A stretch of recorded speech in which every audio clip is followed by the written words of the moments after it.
இங்க அல்லாஹ்வுடைய வீட்டுக்கு அல்லாஹ்வை சந்திப்பதற்காக வந்துவிட்ட நேரத்தில் இந்த வீட்டுக்காரன் என்ன செய்யணும்னு கேட்டா வர்றவருக்கு மரியாதை செய்யணும். யார் விருந்தாளியா வர்றாரோ அவருக்கு விருந்து கொடுக்கக்கூடியவர். மெஹமான் வந்தா மேஸ்பான் இருக்கிறாரு, அவர் மரியாதை செய்யணும், விருந்து கொடுக்கக்கூடியவர். அந்த மேஸ்பான் அல்லாஹ் தஆலாவாக இருக்கின்றான். மஸூர் சந்திக்க வரக்கூடிய சந்திக்கப்படக்கூடியவன் அல்லாஹ் தஆலா. அல்லாஹ் தஆலா இந்த சந்திப்பவரை கண்ணியம் செய்வது அவன் மீது கட்டாய கடமை. அல்லாஹ் தஆலா கண்டிப்பாக மரியாதை செய்வான், மதிப்பு கொடுப்பான், மரியாதை செய்வான், அதற்குரிய வெகுமதிகளை வழங்குவான் என்பதை ஸல்லல்லாஹு அலைஹி வஸல்லம் அவர்கள் இங்கே குறிப்பிடுகின்றார். ஆக மஸ்ஜிதிற்கு வரும் பொழுது வெறுமனே சாதாரணமாக ஒரு கட்டடத்துக்கு வருவதை போன்று இருக்கலாம். சில பேர் நம்ம பார்க்கிறோம், மஸ்ஜிதுக்கு வரும்போது எது பழைய துணியா இருக்கோ அதை மட்டும் போட்டுட்டு வருவார், வெளியே போகும்போது மட்டும் நல்ல ட்ரெஸ் பண்ணிட்டு போவார். இது சரியானதல்ல. மஸ்ஜிதிற்கு வரும்போது இருக்கக்கூடிய உடைகளிலேயே மிக உயர்ந்த உடைகளை உடுத்தி கொண்டு வர வேண்டும். ஏன்? அல்லாஹ்வை சந்திக்க போகின்றோம், அல்லாஹ்வை சந்திக்க போறோம். அதனால சந்திக்கக்கூடியவன் மிகப்பெரியவனாக இருக்கின்ற காரணத்தால், அவன் அக்பராக இருக்கின்ற காரணத்தால், உயர்ந்தவனாக சிறந்தவனாக பெரியவனாக இருக்கின்ற அதே மாதிரி ட்ரெஸ் செய்து கொண்டு வர வேண்டும். தனி தொழுவதற்கு மட்டும் தனி ட்ரெஸ் வச்சுக்கணும், அழகான ட்ரெஸ்ஸா இருக்கணும். அந்த ட்ரெஸ் வேற எந்த கவர்னர் போனாலும் போட்டுக் கொள்ளக்கூடாது. அப்படிலாம் இருந்திருக்கிறாங்க பல மனிதர். அதுக்காண்டி அப்படி எல்லாரும் இருக்கணும்னு அவசியம் இல்லை, கட்டாயம் அல்ல. இருக்கக்கூடிய உடைகளிலே உயர்ந்த உடைகளை உடுத்தி கொண்டு வர வேண்டும்.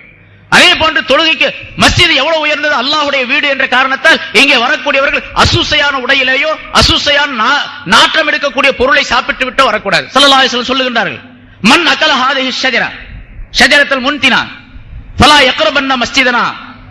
யார் ஒருவர் இந்த நாற்றம் தரக்கூடிய இந்த செடிகளை சாப்பிட்டு விடுகின்றாரோ, பூண்டு வெங்காயம், இதை சாப்பிட்டு விட்டு நம்முடைய மஸ்ஜிதிற்கு வர வேண்டாம் என்று ஸல்லல்லாஹு அலைஹி வஸல்லம் சொல்றாங்க. பூண்டு வெங்காயம் போன்றவற்றை சாப்பிட்டு விட்டு மஸ்ஜிதுக்கு வர வேண்டாம். மனிதர்கள் எதன் மூலமாக அருவருப்படைகின்றார்களோ அதன் மூலமாகவெல்லாம் மலக்குகளும் அருவருப்படைகின்றார்கள், மலக்குகளும் துன்பப்படுகின்றார்கள். பாருங்க, வெங்காயத்தை சாப்பிட்டு பூண்டு சாப்பிட்டா அது ஒரு விதமான நாற்றம் அடிக்கும். அந்த நாற்றத்தோடு வரக்கூடாது என்று ஸல்லல்லாஹு அலைஹி வஸல்லம் அவருடைய உத்தரவு. சஹாபாக்கள் சில பேர் அந்த காலத்தில் சட்டம் தெரியாமல் விவரம் தெரியாமல் வந்துகிட்டு இருந்தாங்க. அதனால ஸல்லல்லாஹு அலைஹி வஸல்லம் மொத்தமாக சொல்லி அதை தடை செய்தார்கள். சரி, இப்ப வெங்காயம் பூண்டு சாப்பிட்டு வரக்கூடாது அப்படின்னு சொன்னா பீடி சிகரெட் சாப்பிட்டு வரலாமா? வெங்காயம் பூண்டுங்கிறது சாப்பாட்டு பொருள், அது சாப்பிடக்கூடிய பொருள்ல சேர்ந்தது. பீடி சிகரெட் சாப்பிடுற பொருளா? பீடி சிகரெட்டை குடிச்சு போட்டு வாயை சும்மா குபிச்சிட்டு வர்றவங்க எல்லாம் உண்டு. பக்கத்துல வந்தாங்கன்னா குப்புன்னு ஒரு அழகான வாடை அடிக்கும், அழகான வாடை, பக்கத்துல நிக்கவே முடியாது. சில பேர் என்ன போல பீடி புகை பழக்கம் இல்லாதவங்க பக்கத்தில் இருந்தாங்கன்னு சொன்னா ஒரே வாந்தி வர்ற மாதிரி ஆகி போயிடும். அந்த மாதிரி சில பேர் வர்றாங்க பள்ளிவாசலுக்கு. பொதுவாக பீடி சிகரெட் குடிக்கிறது அது மார்க்க சட்டப்படிக்கு ஹராம் என்பதாக அல்லது மக்ரூஹ் தஹரீம் என்பதாக தீர்ப்பளிக்கப்பட்டு இருக்கின்றது. ஏன்னா இந்த பீடி சிகரெட் இருக்குதே அது உணவுப் பொருள் அல்ல, உணவுப் பொருள் அல்ல.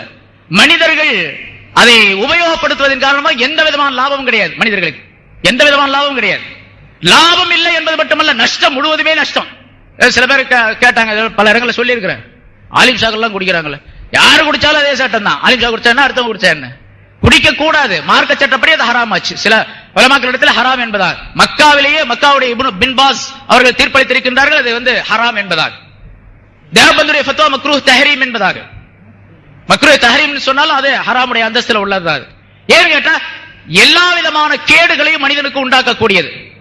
அது இப்ப அந்த சிகரெட் சம்பந்தமாக, புகையிலை சம்பந்தமாக, அந்த புகை சம்பந்தமாக இருக்கக்கூடிய ஆய்வுகளை சொல்ல நீங்க ஆச்சரியப்படுவீங்க.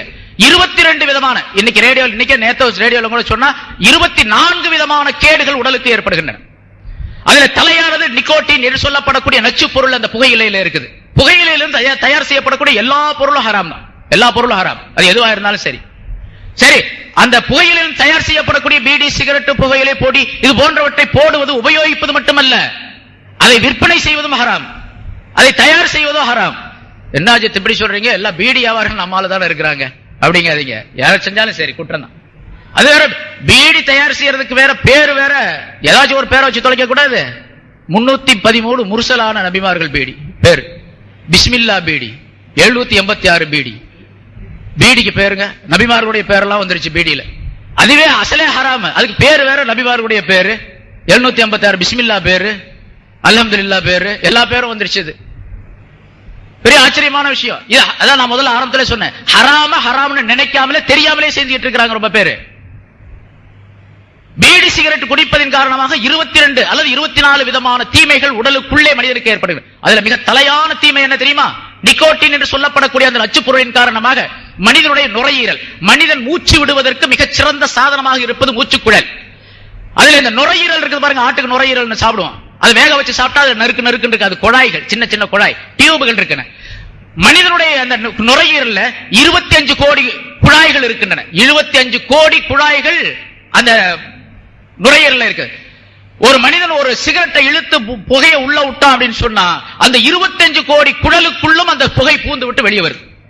மனிதன் இப்போ உடலுக்கு கேட்டை விளைவித்துக் கொள்ளுகின்றான், தீமையை விளைவித்துக் கொள்கின்றான். நீங்க நினைக்கலாம், நான் தானே என்னுடைய உடலுக்கு கேடு உண்டாக்கிக்கிறேன், அதனால என்ன தப்பு?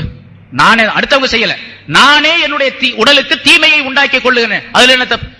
நானே என்னுடைய உடலுக்கு தீமையை வைப்பது ஹராம், கூடாது. ஏன்னா மனிதனுக்கு கடமைகள் 3. ஒன்று அல்லாஹ்வுடன் தொடர்புள்ள கடமைகள், தஅல்லுகும் மஅல்லாஹ், அல்லாஹ்வுடன் தொடர்புள்ள கடமைகள், தொழுவது, நோன்பு வைப்பது, அல்லாஹ் சொன்ன சட்டங்களை எல்லாம் செய்வது. தஅல்லுகும் மஅல் ஹல்க், படைப்புகளோடு சில தொடர்புகள், மனிதர்களோடு இப்படி நடந்து கொள்ள வேண்டும், என்னுடைய பெற்றோரோடு, உறவினர்களோடு, மனைவி மக்களோடு, பக்கத்து வீட்டுக்காரரோடு, உற்றார் உறவினரோடு, நண்பர்களோடு, முஸ்லிம்களோடு, முஸ்லிம் அல்லாதவர்களோடு என்று எனக்கு சட்டங்கள் இருக்கின்றன.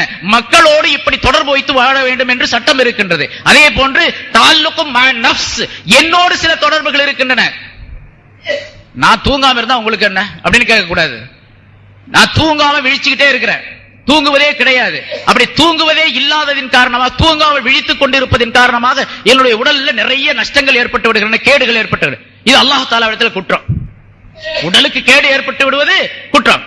நானே ஒரு கத்தியை கொண்டு, ஒரு பிளேடை கொண்டு என்னுடைய கையை அறுத்துக் கொண்டு ரத்தத்தை உண்டாக்கி கொள்ளக்கூடாது, ஹராமாச்சு. ரத்த கையெழுத்து போடுறேன் அப்படின்னு கொஞ்சம் கத்தி எடுத்து கையை கிழிச்சு அதுல கையெழுத்து போடுறாரு, ஹராமாச்சு. கீழே விழுந்தாரு, அடிபட்டுச்சு, ரத்தம் வந்துச்சு, அது வேற, அது இயற்கையா உள்ளது, சாதாரணமா உள்ளது. இவர் வேண்டும் என்றே தன்னுடைய உடலை கெடுத்துக் கொள்ளக் கூடாது. அல்லாஹ் தஆலா குர்ஆன்ல சொல்றான், வலா துல்கு பிஐதீக்கும் இலத் தஹ்லுகா, உங்களுடைய கைகளை நாசப்படுத்துவதின் பக்கம் போட்டு விடாதீர்கள், உங்களை நாசப்படுத்துவதற்கு உங்களுடைய கைகளை உபயோகிக்காதீர்கள் என்று அல்லாஹ் தஆலா சொல்லுகின்றான். பாருங்க, பீடி குடிக்கிறவங்களுக்கு, சிகரெட் குடிக்கிறவங்களுக்கு சொன்ன மாதிரியே இருக்குது, கைகளை நாசத்தின் பக்கம் போட்டு விடாதீர்கள், பீடியை குடிச்சு நாசத்தை உண்டாக்காதீங்க. எதுக்கு சொல்ல வந்தோம்? வெங்காயம் பூண்டு சாப்பிட்டுட்டு பள்ளிவாசலுக்கு வரக்கூடாது, பலா யக்ரபன்னல் மஸ்ஜித, பலா யக்ரபன்ன மஸ்ஜிதனா என்று ஸல்லல்லாஹு அலைஹி வஸல்லம் அவர்கள் சொல்லி இருக்கும்போது பீடி சிகரெட் குடிச்சிட்டு வரலாமா? அதனால வெளியவே குடிச்சிட்டு வரோம் ஆஜர்த்து அப்படிங்காதீங்க, வெளியவும் குடிக்க கூடாது. பீடி குடிக்கிறத விட்டுருங்க சுத்தமா. புகையிலை சம்பந்தப்பட்ட எல்லாமே ஹராம். இப்ப அந்த ஆளுகள்லாம் செய்யறாங்களே அஜர்த்து, அதை பத்தி நமக்கு தெரியாது. யாருக்கே எல்லாத்துக்கும் ஒரே சட்டம் தான், எல்லாத்துக்கும் பொதுவான சட்டம் தான். யாரு செஞ்சாலும் சரி குற்றம் குற்றம் தான் அது. இப்படி இந்த மஸ்ஜிதுக்கு வருவதின் காரணமாக இப்படி பல்வேறு விதமான நன்மைகளை தெரிந்து கொள்ளக்கூடிய, தீமைகளை தெரிந்து கொள்ளக்கூடிய ஒரு வாய்ப்பு ஏற்படுகின்றது. நன்மைகளை செய்து தீமைகளை விலக்கிக் கொள்ளக்கூடிய வாய்ப்பு ஏற்படுகின்றது. அதனால் இந்த மஸ்ஜித் கட்டாயம் தேவை. இது போன்ற பல மஸ்ஜிதுகள் சென்னையை பொறுத்த வரைக்கும் இன்னைக்கு தலைவர் அவர்கள் சொன்னதை போன்ற பல ஆயிரக்கணக்கான மஸ்ஜிதுகள் தேவை. இன்னும் இங்க இருக்கிற ஒரு 300-400 மஸ்ஜிதா இருக்கு. மெட்ராஸ்ல தாம்பரத்துல இருந்து இந்த பூந்தமல்லி வரைக்கும் எடுத்துக்கிட்டீங்கன்னு சொன்னா 300 மஸ்ஜிதா, 350 மஸ்ஜிதா இருக்குது, சின்னது பெருசு எல்லாம் சேர்ந்து. ஆனா இங்க இருக்க வேண்டிய கதர் அளவு எவ்வளவு தெரியுங்களா? 1500 மஸ்ஜித் இருந்தா தான் சரியா இருக்கு. முஸ்லிம் நாடுகள், இப்ப மக்கா, மதீனா, அந்த பக்கம் அரபு நாடுகள்லயும் போய் பாத்தீங்கன்னா ஒரு தெரு, ஒரு 10 வீடு கொண்ட ஒரு தெரு அமைத்தால் அந்த இடத்துல பள்ளிவாசல் கட்டாயமாக கட்ட வேண்டும் என்று அரசாங்கத்தினுடைய உத்தரவு. பள்ளிவாசல் இல்லாம வீடு கட்டக்கூடாது முதல்ல, ஏன்னா வணக்கத்தினுடைய தலம் இல்லாமல் மனிதர்கள் இருக்கக்கூடாது என்பது. அதே போல கட்டாயமாக இருக்க வேண்டும். வணக்க தலங்கள் எந்த அளவுக்கு அதிகமாக இருக்கின்றதோ அந்த அளவுக்கு மனிதர்களுடைய தொழக்கூடிய மனப்பான்மை அதிகமாக. சில பேர் தொழுகாதவங்களும் கூட தூரமா இருப்பாங்க பள்ளிவாசலை விட்டு, சரி இப்ப எங்க போய் தொழுகிறது, அப்புறம் அடுத்த நேரம் பாத்துக்கலாம் அப்படின்னு ஃபஜ்ர விட்டுருவாரு. அப்புறம் லொஹருக்கு வேலையா போயிடும், அசருக்கு கடையில இருப்பாரு, மகரிபுக்கு கூட்டம் வந்துடும், இஷாவுல தூக்கம் வந்துடும், முடிஞ்சு பாரு அன்னைக்கு பூரா தொழுக மாட்டாரு. ஒரு நாள் விட்டுட்டாருன்னு வச்சுங்க, அப்படியே தொடர்ந்து சரி நேத்தான் தொழுகல இன்னைக்கும் பரவாயில்ல அப்படியே பாத்துக்கலாம். இப்படியே தொழுகாம ஒரு வருஷம் கழிச்சு அப்புறம் தான் யோசனை பண்ணுவாரு. லைலத்துல் கத்ர் அன்னைக்கு பள்ளிவாசல்ல வருவாரு, அஜித் பயான் செஞ்சுட்டு இருப்பாங்க, கட்டாயமா தொழுகணும் அப்படின்ட்டு. அடடா போன வருஷம் விட்டு சரி இனிமேல் தொழுவோம் அப்படின்னு சொல்லிட்டு அன்னைக்கு ஆரம்பிப்பாரு, 2-3 நாள் தொழுவாரு, அப்புறம் விட்டுருவாரு. இதுக்கு ஒரு காரணம் என்னன்னு கேட்டா பக்கத்துல மஸ்ஜிதுகள் இல்லாமல் இருப்பது, வெகு தூரத்திலே மஸ்ஜிதுகள் இருப்பது. ஆகவே மஸ்ஜிதுகள் அதிகமாக உருவாக்கப்பட வேண்டும். மஸ்ஜிதுகள் உருவாவது மனிதர்கள் உருவாவதற்கு, சிறந்த மனிதர்கள் உருவாவதற்கு, பண்பாடுள்ள மனிதர்கள் உருவாவதற்கு காரணமாக ஆக்கப்பட்டிருக்கின்றது. அல்லாஹ் தஆலா அப்படிப்பட்ட ஒரு மஸ்ஜிதை இந்த இடத்தில் நமக்கு தந்திருக்கின்றான். மஸ்ஜிது, இந்த மஸ்ஜிதுடைய வரலாறு சம்பந்தமாக ஆரம்பத்திலே முன்னுரை நிகழ்த்திய, வரவேற்புரை நிகழ்த்தி அவர்கள் உங்களுக்கு சொல்லி காட்டினார்கள். ஆகவே இந்த மஸ்ஜித் எந்த நோக்கத்திற்காக வேண்டி கட்டப்பட்டதோ அந்த நோக்கத்தை நிறைவேற்றக்கூடிய மக்களாக இந்த பகுதி மக்கள் இருக்க வேண்டும். வெறுமனே இன்று வந்ததோடு இல்லாமல், இங்க பல மக்கள் வந்திருக்கிறீங்க பல இடங்கள்ல இருந்து. ஆனா இந்த மஹல்லாவில் இருக்கக்கூடியவர்கள் என்ன செய்யணும் அப்படின்னு கேட்டா, ஒவ்வொரு நேரமும் இந்த மஸ்ஜிதை வந்து அலங்கரிக்க வேண்டும். அதுதான் அலங்காரம். இந்த கட்டடம் அலங்காரம் அல்ல, இதுல போட்டிருக்கக்கூடிய விளக்குகள், பேன்கள் அலங்காரம் அல்ல. இங்க இருக்கக்கூடிய பொருள்கள் அலங்காரம் அல்ல. இந்த மஸ்ஜிதிலே எவ்வளவு தொழப்படுகின்றதோ, எத்தனை மனிதர்கள் தொழுகின்றாரோ அதுதான் அலங்காரம் என்பதாக விளங்கி இந்த மஸ்ஜிதை அலங்கரிக்கக்கூடியவர்களாக ஆகிவிட வேண்டும். அந்த அலங்காரத்தின் காரணமாக நம்முடைய வாழ்க்கை அலங்காரமாக வேண்டும் என்பதை எண்ணி வாழக்கூடியவர்களாக ஆகிவிட வேண்டும். அத்தகைய நல்ல